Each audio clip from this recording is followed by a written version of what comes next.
311 article 311 में कहा गया है कि संघ लोक सेवा आयोग के जो भी नौकरी करता है संघ लोक सेवा आयोग के द्वारा, उनकी नौकरी से आप ऐसे नहीं कि एक झटके में उनको नौकरी से निकाल दे, ठीक है।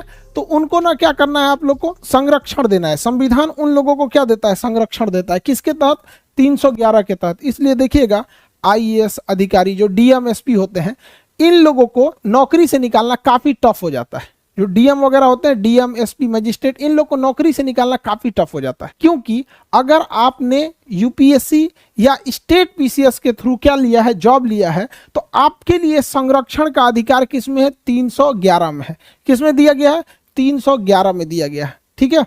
तो संघ लोक सेवा आयोग या फिर जो भी राज्य लोक सेवा आयोग है, इनके कर्मचारियों का संरक्षण आपसे पूछ चुका है कि संघ या राज्य लोक सेवा आयोग के कर्मचारियों का संरक्षण आर्टिकल संख्या कितना में दिया गया है, तो आर्टिकल संख्या 311 में दिया गया है। किसमें दिया गया, 311 में। अब हम चलते हैं 312, उसके बाद चलेंगे 315। देखिए 312 में क्या कहा है, तो इसको पहले समझते हैं। अखिल भारतीय सेवा क्या होती है। 3 टाइप की नौकरी को ध्यान से समझिए। ये 3 नौकरी, एक होती है अखिल भारतीय सेवा, अखिल भारतीय सेवा, अखिल भारतीय सेवा। सेवा का अर्थ होता है नौकरी, सर्विस, अंग्रेजी में कहते हैं सर्विस, ऑल इंडिया सर्विस। इसे क्या कहेंगे, ऑल इंडिया सर्विस। एक होता है केंद्रीय सेवा, केंद्रीय सेवा, सेंट्रल सर्विस, केंद्रीय सेवा, सेंट्रल गवर्नमेंट का नौकरी, सेंट्रल सर्विस। और एक होता है राज्य सेवा, राज्य सेवा, state service, state service, state service. देखिए इन तीनों में मेन अंतर क्या होता है। इसमें होता है जो अखिल भारतीय सेवा होती है, इसमें आपकी नियुक्ति करती है केंद्र सरकार, आपकी नियुक्ति करती है केंद्र सरकार और भेज देती है राज्य सरकार के पास कि जाइए उस राज्य में ड्यूटी कीजिएगा और उसी राज्य से सैलरी ले लीजिएगा। जैसे आईएएस अधिकारी, आईएएस अधिकारी को सेंट्रल गवर्नमेंट नियुक्त करती है, ट्रेनिंग दे देती है, सेंट्रल गवर्नमेंट ट्रेनिंग दे दी। अब उसका कैडर डिसाइड करेगी कि किस स्टेट में उसे भेजना है। गुजरात में भेजेगी, कहेगी जाओ गुजरात में सर्विस करो, गुजरात में नौकरी करो, वहीं से सैलरी ले लेना। तो ऐसी नौकरी जिसे केंद्र सरकार नियुक्त करती है और केंद्र सरकार ट्रेनिंग देती है, लेकिन वह व्यक्ति आके राज्य सरकार के डिपार्टमेंट में सेवा देता है और राज्य सरकार से सैलरी लेता है, ऐसी नौकरी को अखिल भारतीय सेवा कहते हैं। यह भारत में सबसे पावरफुल जॉब है, क्योंकि वह राज्य सरकार उस अधिकारी को कुछ समय के लिए सस्पेंड कर सकती है, लेकिन हमेशा के लिए नौकरी से निकालने का अधिकार उसे नहीं होता है, अर्थात बर्खास्त, यानी उसको टर्मिनेट नहीं कर सकती है। इतना पावर होता है। अखिल भारतीय सेवा में सैलरी राज्य सरकार देती है, लेकिन नियुक्ति कौन करती है, केंद्र सरकार। सबसे पावरफुल होता है। इसमें कौन कौन आएगा अखिल भारतीय सेवा में, तो देखिए ध्यान से। एक आता है इंडियन एडमिनिस्ट्रेटिव सर्विस, आईएएस अमूमन डीएम लिखता है, आईपीएस लिखता है, और इंडियन फॉरेस्ट सर्विस, भारतीय वन विभाग। इंडियन फॉरेस्ट सर्विस को रखा गया किसके, कब, 1966 में। क्यों, क्योंकि हमें उस समय आभास हो गया कि जंगलों की कटाई इतनी तेजी से चल रही है कि छोटे मोटे कर्मचारियों को वहां के ठेकेदार, विधायक उधायक डरा धमका मिला उला के कटवा लेते हैं सब पेड़ वगैरह। तो वहां आभास हुआ कि एक ऐसे अधिकारी की जरूरत है जो राज्य सरकार या लोकल लोगों से उतना न डरे। आईएएस जो होता है ना, ये कार्मिक मंत्रालय इसको कंट्रोल करती है, इसे गृह मंत्रालय कंट्रोल करती है, और इसे पर्यावरण एवं वन मंत्रालय कंट्रोल करता है। आईपीएस की ट्रेनिंग किस शहर में, हैदराबाद। आईएएस की ट्रेनिंग किस शहर में, आईएएस की ट्रेनिंग, आईएएस की ट्रेनिंग मसूरी में। और आईएफएस की ट्रेनिंग कहां होती है, IFS Indian forest service, Dehradun. केंद्रीय सेवा में केंद्र सरकार नियुक्त करती है और केंद्र सरकार अपने पास रख लेती है। केंद्र सरकार नियुक्त करती है और केंद्र सरकार अपने पास रख लेती है। यह होता है केंद्रीय सेवा। जैसे रेलवे, रेलवे में नियुक्ति कौन करेगा, केंद्र सरकार।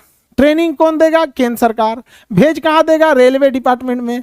रेलवे डिपार्टमेंट किसका, केंद्र सरकार का। सैलरी कौन देगा, केंद्र सरकार। अगर आपको राजदूत बना के अमेरिका भेज दिया जाता है, अगर आपको राजदूत बना के अमेरिका भेज दिया जाता है, तो नियुक्ति कौन करेगी, केंद्र सरकार। किसके थ्रू, यूपीएससी के थ्रू नियुक्ति करेगी केंद्र सरकार और सैलरी देगी केंद्र सरकार। आपको कभी जापान, अमेरिका, रूस भेजेगी तो केंद्र सरकार के निर्देश पर जाएंगे। यूपीएससी में अगर आपको इंडियन पोस्टल सर्विस मिल गया या इंडियन रेवेन्यू सर्विस मिल गया, इंडियन रेलवे सर्विस मिल गया, तो ये सब केंद्रीय जॉब होते हैं। कौन से जॉब होते हैं, केंद्रीय जॉब। तो जरूरी नहीं कि यूपीएससी में आपको सब अखिल भारतीय सेवा मिल जाए। राज्य सरकार आपको नियुक्त करेगी, राज्य सरकार नियुक्त करेगी, राज्य सरकार ट्रेनिंग देगी और राज्य सरकार काम कराएगी आपसे और वेतन देगी। सारा चीज जब राज्य सरकार के अंडर में आ जाता है तो राज्य सेवा कहलाता है।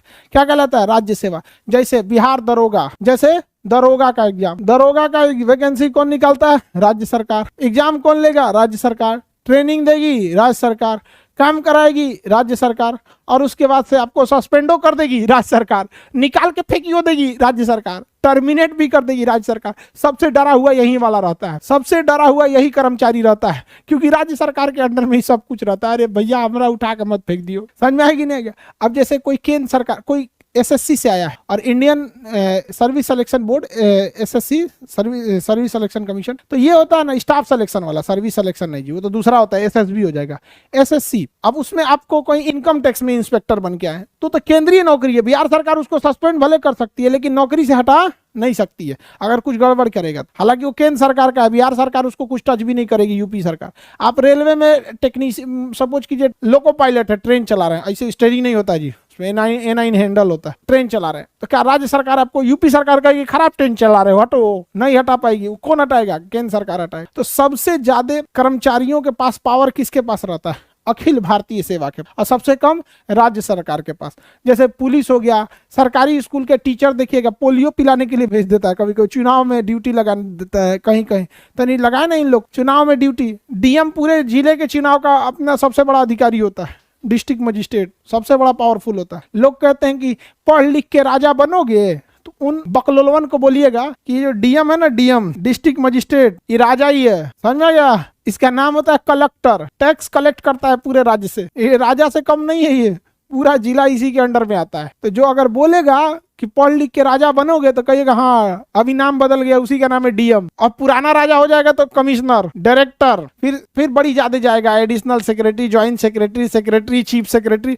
चीफ सेक्रेटरी तो बहुत बड़ा पावर होता है, समझ में आ रहा है कि नहीं आ रहा? मुख्यमंत्री कोई भी डिसीजन चीफ सेक्रेटरी से पूछ के लेते हैं, चीफ सेक्रेटरी साहब क्या कहना है आपका? तो भैया चीफ सेक्रेटरी बहुत पुराना होता है। ये आईएएस जो निकालते हैं लोग ना, 25-30 साल का जब आपके पास अनुभव हो जाता है, बूढ़े हो जाते हैं, तब आप लोग को चीफ सेक्रेटरी बनाया जाता है। तो आप जब आईएएस बनिएगा, 25-30 साल का अनुभव हो जाएगा, तो पूरा झुंड में रहिएगा, आप लोगों को बिल्डिंग में रखा जाएगा। जितना पुराट आईएएस रहेगा सब ना, यूपीएससी निकाला हुआ, आप लोग कैसे क्लास में बैठे हैं, अभी एग्जाम निकालना है आप लोग को, सबकी ख्वाहिश है यूपीएससी निकाल लें।